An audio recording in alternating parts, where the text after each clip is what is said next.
Hello, and welcome to this week's episode of GIANT's Healthy Innovators Live TV. My name is Barry Shrier, and I'm your host, and I'm delighted to bring you, like we do every single week, another incredibly interesting and successful and dynamic leader in the world of healthcare, technology, and innovation. What we're doing is we're trying to solve some of the biggest challenges in healthcare and some of the biggest problems in society by championing innovation in healthcare. Our vision is to improve the health and the well-being of people around the world by supporting innovators and advancing and accelerating the adoption of new technologies in healthcare.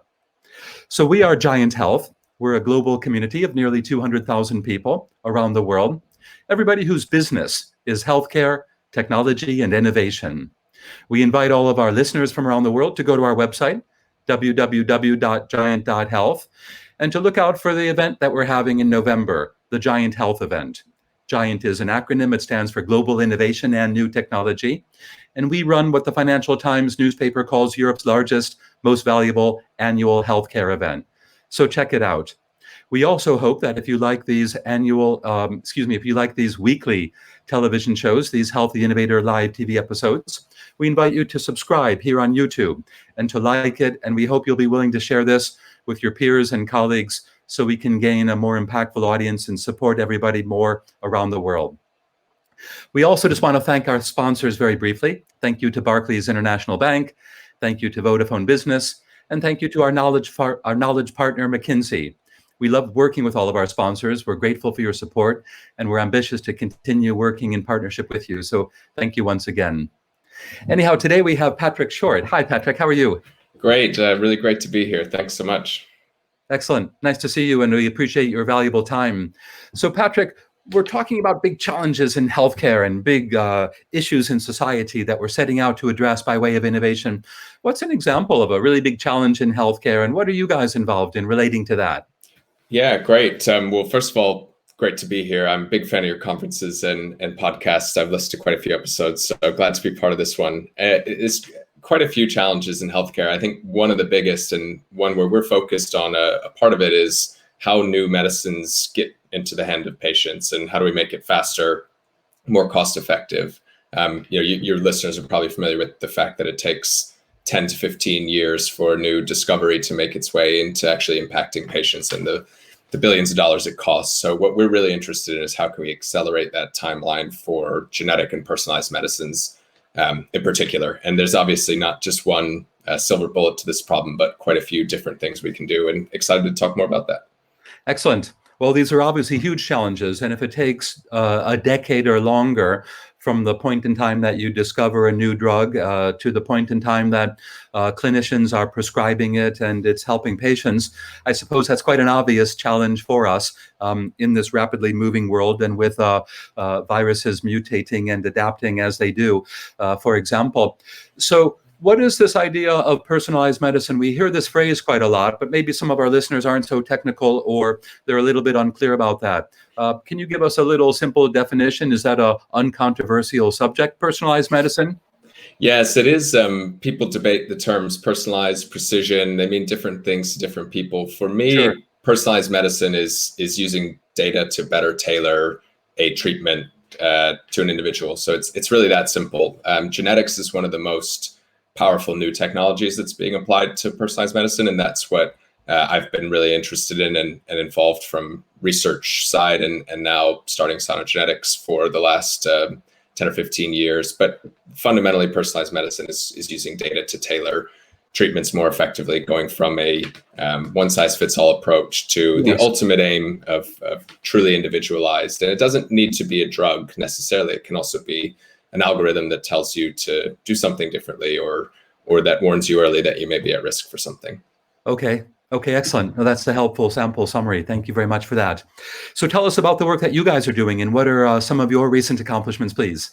Yeah, so we started the company about 3.5 years ago. Before that, I was a researcher working on large-scale rare disease genetics projects. And one of the things that struck me from a research side is, and actually it was a really specific example of this, there was a study that came out around genetic superheroes. Right. These were people who were found in large research biobanks that had or appeared to have a disease or a gene variant that should cause a rare and devastating disease. But according to the medical records and other information they had, these people were perfectly healthy.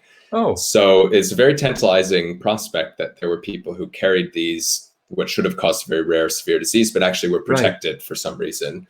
right. The Achilles heel of this study, though, was that these individuals couldn't be recontacted because the infrastructure didn't exist. And in some cases, the consent didn't exist. So these people were potentially out there. And I say potentially because they're never able to really determine whether they were true superheroes or there was something else going on. Yeah. But that the data silos and the fact that these actually down to the individual level, these people weren't recontactable meant that there was a huge missed opportunity. And I think researchers, whether you're in academia or industry, especially in genetics where data sets can be really expensive still to generate, often end up forming their hypotheses around the data that they have. And it's almost baked into what we do that we can't go and recontact individuals, whether it's to gather new data to ask, hey, does this person actually not have the disease? Do they have maybe just a less severe subtype of the disease that wasn't picked up in their medical record? So this was the problem that we faced as researchers. On the flip side, as participants in research,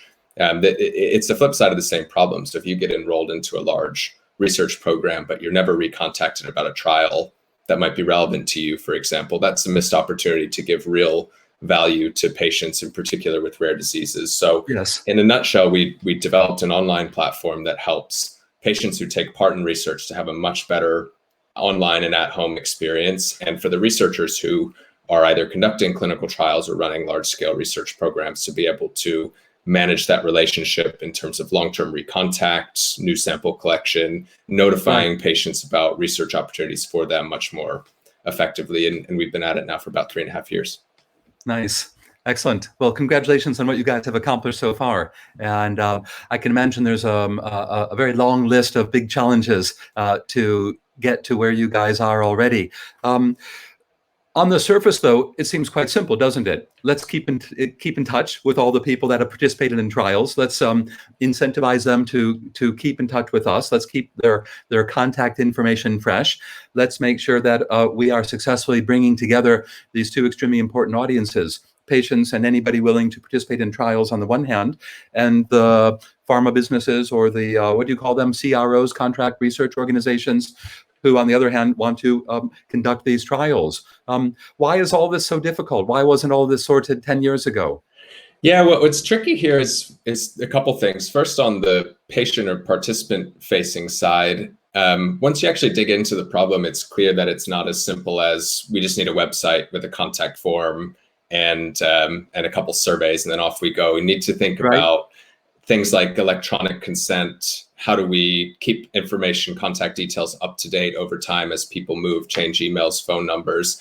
There's also the actual delivery of value back to patients and participants. So simply asking people to do surveys repeatedly doesn't really, doing it online versus doing it on paper doesn't really fundamentally change the experience for participants. So it's things like, how do we tell people the impact they've had in research years, months or years after they've taken part of it? How do we give people back personalized information based on an updated profile so that it's actually really something that delivers value to participants in the short, medium, and long term? So actually, when you dig into that product side of things, of what does it look like for a participant, it's not one single thing, it's 1,000 small things that people need to reinvent. And on the research side, it's a scale challenge. So as you'll know, and your listeners will know, clinical trials in particular have incredibly detailed recruitment criteria and inclusion-exclusion criteria. So you really need to be able to reach a vast number of people with the right data in order to find those needles in a haystack that are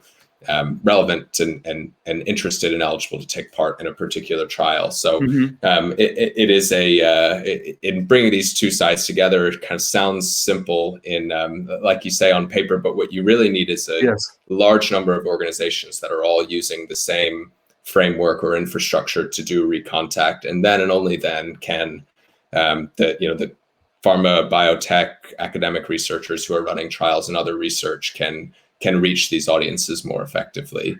And so it's a classic kind of critical mass challenge. I understand. Yeah. No, that's very helpful. So, for example, your clients are pharma businesses, is that right? Yes, we mostly work with pharma, mid-sized, small mid-sized biotechs, some large pharma, as well as academic researchers. Anyone who's running either a recontact-based genetic study, so they're interested Right. in identifying people that carry a certain genotype to understand more about either the disease that it may influence or the Yes. protection that they get from this genetic superheroes problem, or clinical trials that are focused on genetics. Okay. And just for the sake of the discussion, to help our listeners understand this in more detail, a big global pharma business, market capitalization, $50 billion, loads of cash, many tens of thousands, if not hundreds of thousands of employees around the world. What are their challenges? Why don't they do this themselves? Why can't they just sort this with their vast manpower resources, their cash, their global reach, their legacy of being in business for many, many decades? Yeah, absolutely. Let me take you through one specific example and can illustrate what the problem is and how we solve it, but also how other alternative ways of solving it. So, Right. if we take a common disease like Alzheimer's, there are now many trials that are looking for people with Alzheimer's disease and a very specific genotype, so ApoE4 as one example, Okay. that puts people at higher risk of Alzheimer's, but also there are potential genetically targeted therapies for Right. this. The way that trials have traditionally been run is a pharma company outsources to a CRO, and the CRO will then set up sites, work with sites all around the world. A typical phase 3 trial will have maybe 10 countries recruiting, and those sites then reach out to patients who are already in their database or near them geographically Right. to recruit for these studies. But Okay. as the criteria have gotten rarer and rarer, this site-based model has started to become more and more challenging and expensive because you have fewer people at each site. You need to open more and more locations. So where we come into the picture is two pieces. The first is we have a database and a partner network that includes people who've already been genetically tested and want to take part in trials. So Okay. we can help that clinical trial to identify people who are near its sites that already exist and who want to take part in a trial to get them involved. Sure. And then the second piece is to actually do genetic testing of people who have never been genetically tested before, who again are eligible and interested to take part in the trial. Right. And what's hard to replicate here is that this is the software element that I mentioned earlier of the patient-facing application that people are using to screen, see if they're or if they're interested in taking part in the trial.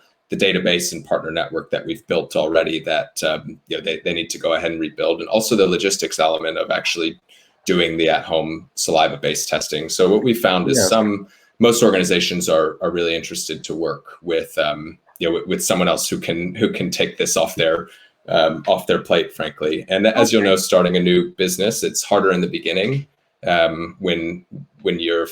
When we were 4 people, 5 people, it's much harder for us to tell a large pharma that they can't do what we do. But as we've grown and we've grown our database platform, logistics, it starts to become more and more clear why this is something that you wouldn't want to do yourself. I understand. That makes a lot of sense to me. But I suppose, are there challenges within these very large international organizations? I remember when he was the chairman of Google, Eric Schmidt used to always say, look, we're too large to be innovative. Innovation isn't natural in a very, very large organization with huge groups of people working in extremely large offices. So are there lessons learned? You mentioned that at the beginning of your journey with this business, obviously, if you were only a handful of people and not a known provider, was it difficult for you to get to do business with a big global company? Were they worried about your credibility? What are the lessons learned for all of our listeners out there who are actually working in these big, large pharma companies? Definitely. For large pharma companies in particular, you have to be really patient because the number of people you need to speak to is usually in the multiple hands rather than just a single hand. Yeah. And there are processes that are in place for a good reason to identify, screen, and onboard vendors. What we found in the beginning was the best customers for us were actually the small and mid-sized biotechs that were still running very innovative, and in some cases the most innovative personalized medicine trials, but they were, in terms of organization size, 50 people, 100 people, 200 people. So they were a little bit easier to navigate and actually articulate our value. As we've grown, we've started to work with more large pharma companies as well, and take the time we need to navigate those organizations. But I do think every company in this space has to approach it a little bit differently. But for us, it made sense to start with companies that were a little bit smaller, easier to navigate, prove our value, generate case studies, and then we can start to move into the large pharma, much more challenging enterprise navigation challenge there. Exactly. And for those largest businesses, do you see any change over the past few years? Are they becoming more or not necessarily open to engaging with very small businesses? How do they go about with engaging with small businesses? What's been most successful for us is the large pharmas that have a dedicated genomics or genetics or personalized medicine unit in particular, have been the best groups for us to initially work with, because not every company is structured this way, but often they're cross-cutting units that sit across the therapy-focused disease areas. So if a drug company is working in cardiovascular disease and respiratory disease and cancer and a number of different things, often they'll have actually a genetics unit that sits cross-functionally across all of those. So for us, rather than having to go to build independent relationships with each of the disease-focused vertical parts of the organization, we can actually go and build a relationship with the genetics part of the organization that can then help us to identify where are the other parts of the organization that that would be the best fit for us. So it's really, I think, just about actually solving a genuine problem for someone and then taking the time to navigate your way through the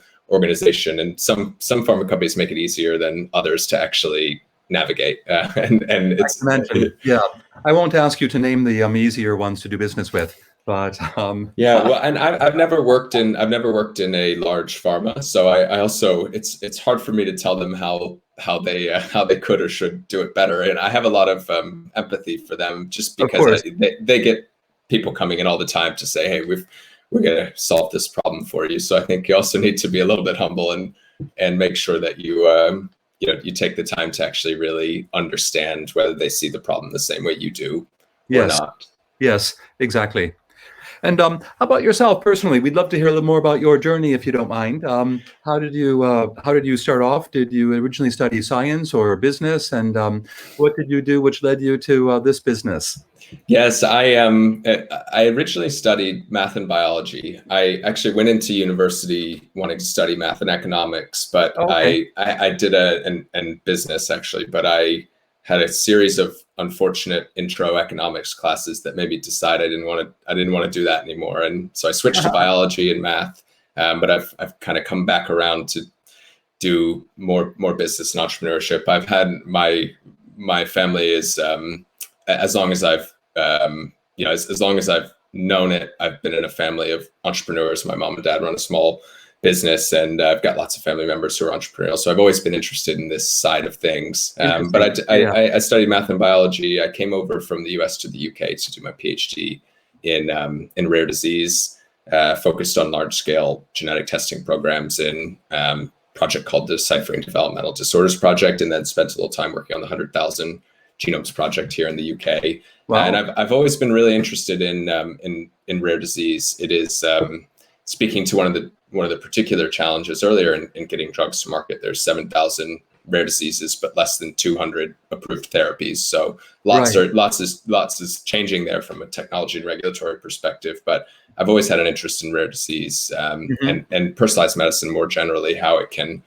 take common diseases like Alzheimer's and Parkinson's that we discussed earlier, and actually those are getting broken down into much rarer diseases. So I think there's a long-term trend here, which is that basically everything becomes rarer as we move towards more and more personalized medicine. I suppose, yes, by definition, if it's perfectly personalized, if it's a n equals 1, then it's so rare it's one person. Is that correct? Yes, that's right. And I think that you're already starting to see that in some ultra rare diseases companies are designing and patient groups are leading N-of-1 type therapies. I think that is the future. It'll probably take us a really long time to.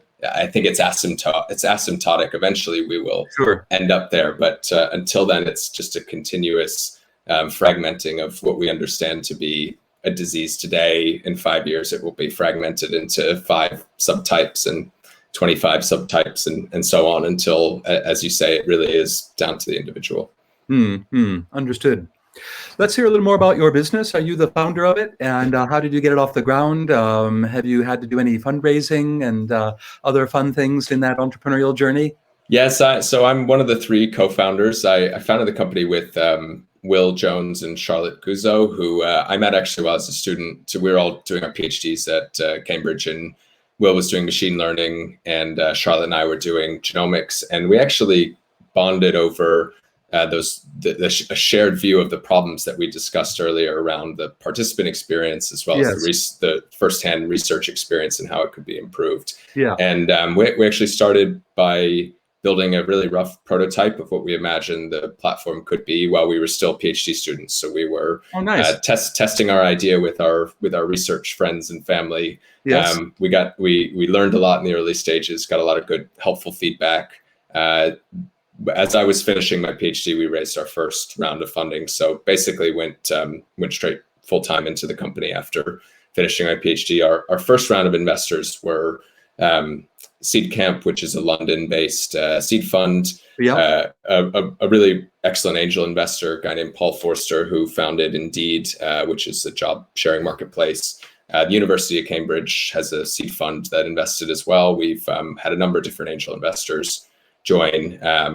About a year ago, we raised our second round of funding, which was a seed round, a little more than a year ago now, about 18 months from Episode 1, which is a seed fund in London. And we are getting ready to raise a Series A in the next couple of months. So as you'll know, it takes capital, especially in healthcare, to be able to take a really long-term view on how we can take a new drug and help the developers get it through trials. And can it be 1 year instead of 5? Can it be 1 month instead of 1 year? Where can we push this? And I think COVID has showed us that there are ways to push this process to be much more, take a lot less time. But how far we can push that, time will only tell. Exactly. Do you have a rough estimate there? Do you have some kind of forecast? Are you guys saying, look, historically it's taken this amount of time, but if everybody plugs into our system, it's going to we're going to gain the following improvements? Yes, we aim to at least help our customers go 5x faster. It depends on the trial, the disease, what it is that we can do. But fundamentally, one of the things that takes the longest is running clinical trials and the recruitment process in particular. The forecasts are almost always very optimistic, and then reality hits and time takes longer, costs balloon. Yes. And there's a tragedy to this in that there's a lot of people who actually really want to take part in trials and either don't hear about them. The criteria are incredibly strict, so they can't take part. So there's a huge number of challenges to solve there that I think can help us continue to shave time off. I mean, that's extremely ambitious, I think, but rightly so. To have a goal of a 5x improvement in that timetable, I can imagine the impact of that would be absolutely profound. Going back to your business and going from being a student directly to a co-founder and dealing with investors, what lessons have you learned, or what would you like to share with fellow entrepreneurs and people that are at the beginning of their journey launching new businesses when it comes to investors? That's one area we'd love to hear from you about. And another is the idea of launching a new business and the challenges of engaging with for example, clients and big businesses that are scratching their heads saying, who are these young people I've never heard of, and what are they doing? Yeah, I think that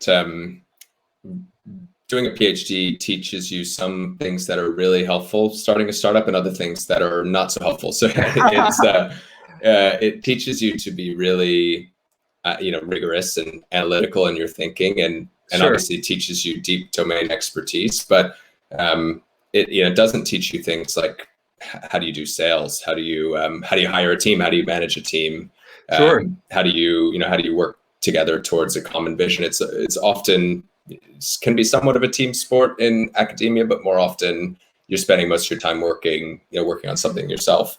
Yes. In terms of how people make the decision, I remember when I was thinking as a PhD student what I wanted to do, whether I wanted to go into starting a company or doing a postdoc or something like that. I think the walls are so porous now between academics and industry that people can make the decision like I did to go and try and start a company. And it doesn't mean that the door's shut for them to go back. And the decision that what I felt at the very beginning was, I was really excited about what we were building, Will and Charlotte and I at Sano. I thought it had a lot of potential, and I, if it doesn't work, then I'll try something again. The world, there's no, the door's not going to close, right? No, for any future options. So yeah, it's worth thinking about where you're going to have the biggest impact, where you're going to learn the most, and where you're going to enjoy doing what you do every day. And what really appealed to me about this route was, I felt like I could have a really big impact and do something that made a big difference. And I also felt like I could learn a lot. So I'd be doing things that, that I hadn't done before. Yes. Change things up a little bit. So for me, it felt like the right decision. Nice. Excellent. It's also, of course, very good to hear that you don't feel like you have locked yourself in. I can imagine there's a lot of fear amongst people regarding, should they take that plunge? Should they consider launching a new business with all of the inherent risks that are attached to that? And are they, how do you say it? Are they digging a hole for themselves in doing that? But very good to hear that from your perspective. The answer is no. And obviously, we hope you're going to be extremely successful with your venture. And whether it is successful or not, it's good to hear that maybe you could, go back to academia. The door isn't permanently closed there in terms of the relationship with that community.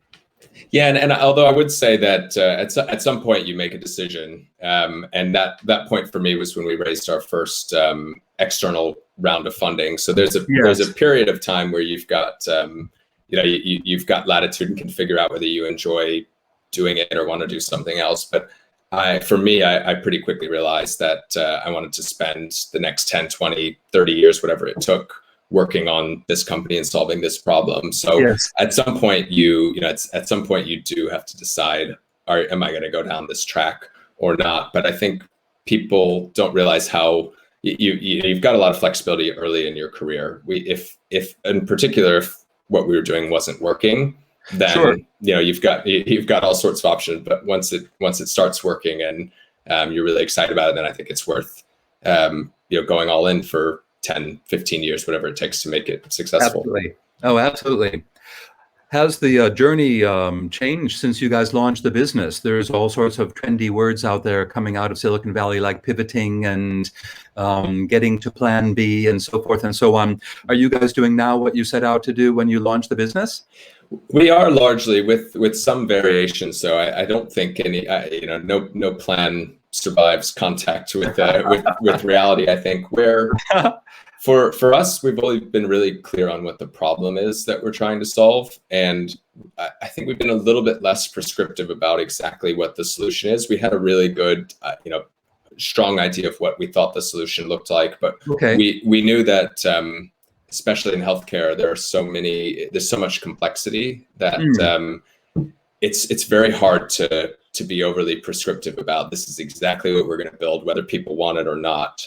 We took the other approach to say, there's this big problem that we want to solve, which is how do we help accelerate the transition to personalized medicine? How do we get personalized medicine to be not a buzzword, but to be the reality? And how we solve, there's a lot of ways to solve that problem. And we focused on really this bringing together different parts of the ecosystem, patients, organizations like biobanks and patient registries that use our software, and the biotech pharma companies. But exactly what it looks like within each of those sectors is very, I think you can do it yourself a disservice if you're overly prescriptive about saying this is precisely what we're going to build and not listening to your customers and partners about what they actually want. Yes. Yeah, exactly. No, I think that's absolutely true. And it's a good point you're making there. So what about the future? Where will you guys be maybe in 5 years? Do you have quite a clear roadmap, and are you on target for that? Yes, the future is always uncertain, but what we're most focused on is how can we go from the traction that we've got here in the UK and in the Yes. US Yep. and go globally. So as I mentioned earlier, most phase 3 clinical trials run in 10 plus countries. So something we've been All right. investing in a lot is taking our infrastructure and enabling our infrastructure to go globally. And there's a regulatory aspect to that, but there's also things like internationalization, new languages. So that's one axis for the future that we're really focused on, and the Yeah. second is increasing the number of diseases that we're working in and are working with patients, partners like biobanks and registries and pharma companies. So we focused historically on about 10 diseases where there was a really clear market for personalized medicines that were being developed, and there was a really clear need for better access to genetic testing and genetic data for trial recruitment. We're now starting to expand the number of diseases that we're focused in, so that we can grow as a company and that we can help more patients, partners, customers along the way. Nice. Excellent. And as far as the, how do you say it, the direction of the business, the expansion and so forth, is fundraising a necessity? And are your current investors supporting you regarding upcoming rounds? What are some challenges or issues there? Yeah, we've got a great set of existing investors.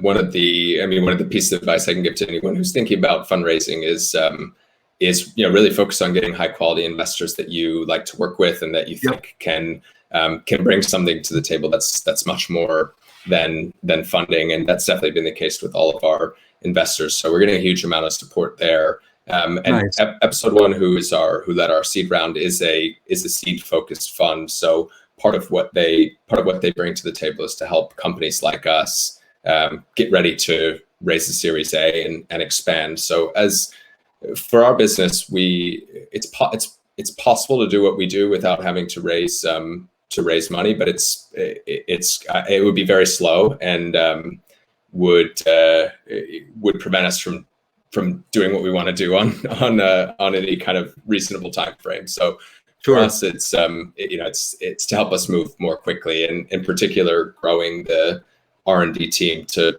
develop the product, and also our commercial team to go out and find more customers and partners to work with is really the key ingredients for us right now.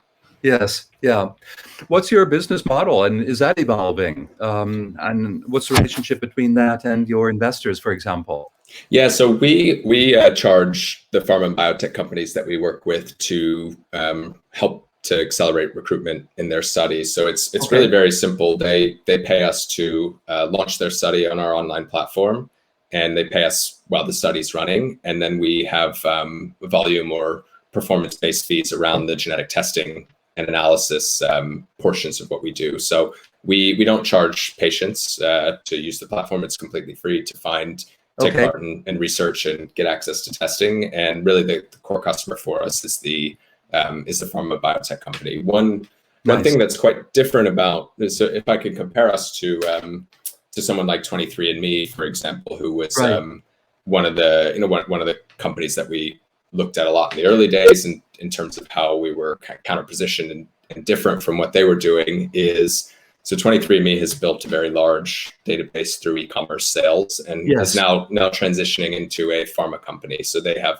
30 or so assets that they're taking into clinical trials. The approach we've taken is almost the inverse of that. So we're building a platform that allows every patient or participant to have a 23andMe-like experience in research, and every pharma and biotech company to run a research project that takes advantage of the genetic data analysis that a company like that has built. So where they're vertical and using the data set that they've built to develop their own drugs, we're trying to bring that tool set to the industry as a whole.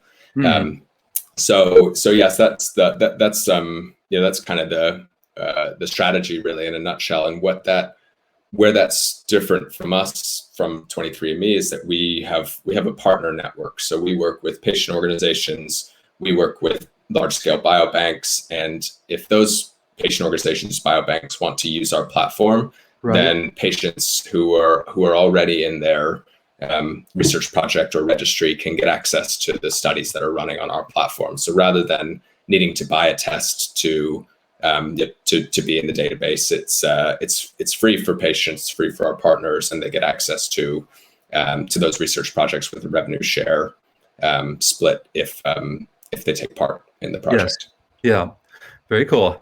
And again, I can imagine there's a lot of challenges because there's a lot of moving parts here. And would you say that that's one of the main things that you guys are developing skill or value in? Is that part of it? The fact that you've got all these, you listed, the large scale biobanks, the patient organizations, and so forth, the COVID clinics you've mentioned, and so forth. That in and of itself, I suppose, is this correct? That's a big part of the value you're giving to your clients, which isn't easily accomplished overnight. Yes, that's right. So there's a very simple framework that I kind of like, which is an investor at Andreessen Horowitz in the US called Compete or Connect. So in healthcare, you can either compete with an existing incumbent and say, we want to be a telemedicine company that displaces, or you can connect groups that were not previously otherwise connected. And we're very much in the connect category. What is challenging about a business like that in our business is, as you said before, we have a couple different parts that we need to focus on. And for us, it's three in particular: the patients or participants who want to get access to potentially life-changing research to the platform, biobanks and patient registries, and pharma biotech. So with those three groups comes some complexity, but exactly to your point, that's also where where we think some of the value is to our customers and partners, is that nobody else then needs to build that infrastructure that connects those three pieces in the future. They can work with us and don't have to go through the pain and struggles that we've gone through the past 3 years or so. I don't know what you're talking about, pain and struggles. I can't imagine there was any whatsoever. But no, joking aside, Patrick, this is very, very interesting. We're going to wrap up in a few minutes, if that's okay with you. To be honest, I wish we were sitting in a pub garden and we could have a pint, and I'd love to continue this discussion for at least another hour or two, and absolutely love to meet your colleagues. So maybe we could have another episode relating to this in a few months. Yes, that'd be great. But until then, like I said, I'm sorry to say we are running out of time, so we'll wrap up over the next few minutes. We are a global community of people around the world, people in global pharma businesses, medtech hardware, software, management consultants, people working in public health, investors, startups. Do you have any asks of the community? Are you guys looking to recruit people, or any partnerships or ambitions? What would you like to share with the community, and how can everybody in the GIANT Health global community support the important and interesting and admirably successful work that you guys are doing? Yes, great. You've given me an opportunity here, so I'm definitely going to take it. A couple things. The first is we're hiring. If in particular we have a role open for senior bioinformatician, and very recently for business development role. So you can visit our website if anyone is interested. Then it's always people are the most important thing to us. Keeps the wheels moving. Yeah. Let me I might apply for the job. What's the website address? Please, yeah, it's sanogenetics.com, SANO genetics.com. We'd love to see your application for either role. So I can't pronounce the first job title, but I'll take your word for it. Yeah, absolutely. That's not a requirement. Okay. The only other two things that I'd love to plug is we've recently launched a study looking at the genetics of long COVID. So in particular, anyone who is themselves affected by long COVID or is interested in supporting that research as a partner or otherwise, we're planning to genetically test around 2,000 people that have long COVID, so very chronic long-term symptoms, to try to understand what the genetic role, if any, there is in long COVID. And really the long-term goal of this is, can we help to identify biological pathways that could point towards therapies? So, and then the final point is just anyone in large, mid-sized, small pharma biotech that are planning a clinical trial or natural history study, would love to talk to you and see if there's a way that we could help to accelerate your recruitment through our at-home genetic testing or database. Excellent. Excellent, Patrick. Well, for sure, we know as a certainty there are well over 20,000 people in the GIANT global community working in pharma and in life sciences more broadly. And I hope that our listeners find this interesting. And going back to the long COVID study, how do people apply for that? Or let's say, for example, if I know somebody who might be interested, how do I direct them to this?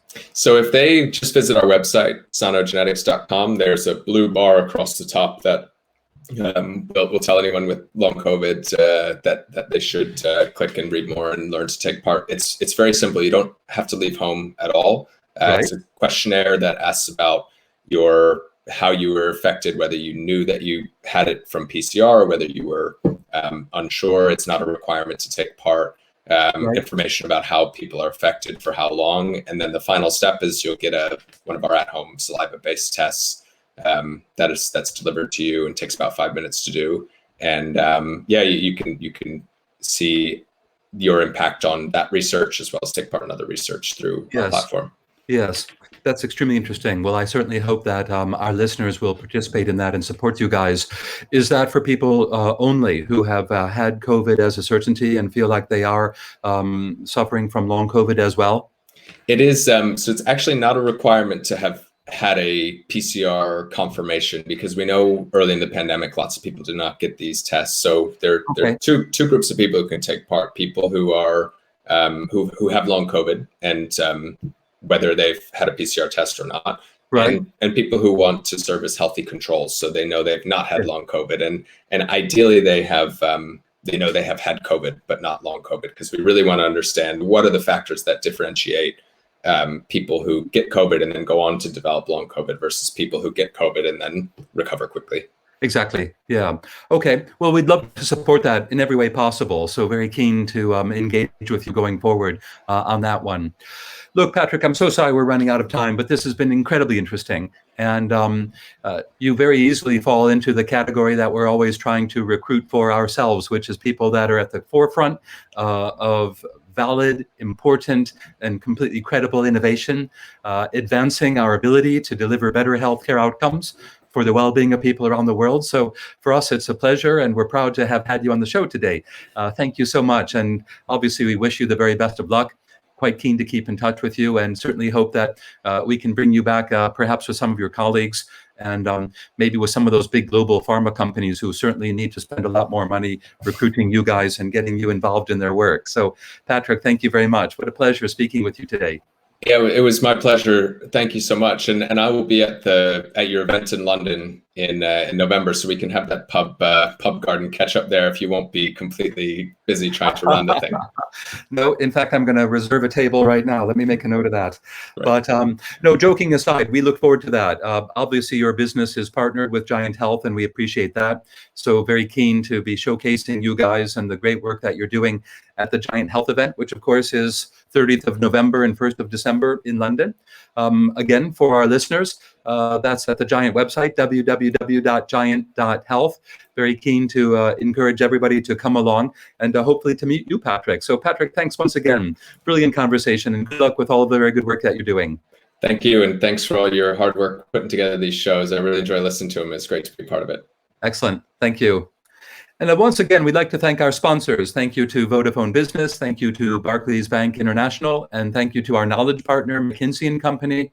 We love working with you guys and all of our media partners and the other businesses in the UK and in Europe, around the world, who we collaborate with. We certainly encourage everybody to come to the GIANT Health event. That's on the 30th of November, 1st of December in London.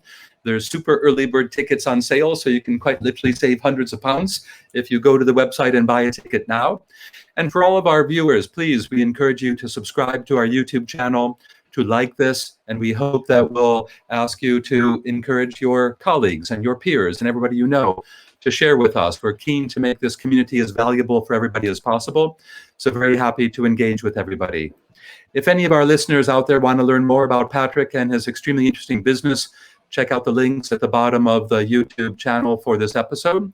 And we also encourage everybody, if you have something that you want to talk about, if you're recruiting, if you're looking to raise money, if you're an investor looking to improve your deal flow, please contact us. Our goal is to support everybody in the community. Very keen to hear from all of you and to support you in every way possible. So once again, my name is Barry Shrier. I've been your host. I hope you found this interesting and educational, informative, and valuable. Once again, thank you. This has been this week's episode of GIANT's Healthy Innovators Live TV.